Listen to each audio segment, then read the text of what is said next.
Knowing how to use the Chicago Manual of Style, or CMS for short, is very important for the writing you'll do at RimCAD. But what is it?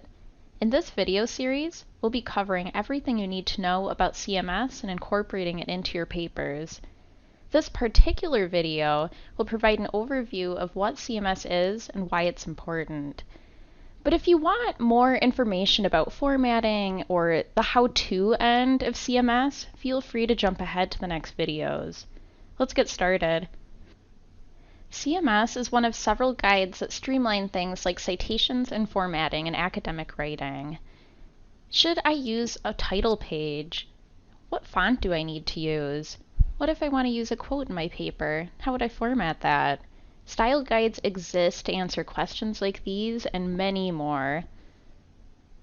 It's possible that you've already used a style guide in the past. You may have seen MLA or maybe APA in high school, at another college, or even in another class at RimCAD. Typically, though, we use CMS here because it's the style most commonly used in the art history field. Or, in other words, it's used by art history scholars who conduct research and publish these findings in academic journals. Again, style guides cover all sorts of writing-related topics and issues, but when you're using a new one, like CMS, or any style guide for that matter, it's crucial that you first understand its citation guidelines. Generally speaking, citations are a way that you would give credit to outside sources that you're using in your writing. And one example might be if you're reading a book and you decide to summarize one of the ideas in your paper, or maybe you're inserting a direct quote from that book. You would use a citation in either case.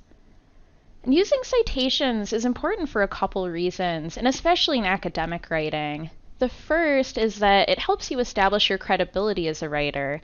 They allow your reader to see where you're getting your information, and if they want to, they could even use your citation to find the source and investigate it further. But more broadly, citations allow writers to connect to each other.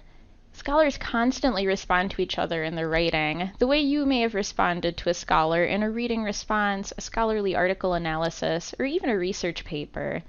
Citations make it possible to trace that conversation.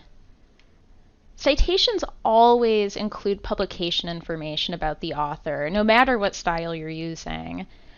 But in CMS, you can find this information in one of two places. Firstly, you would include it in footnotes throughout your paper.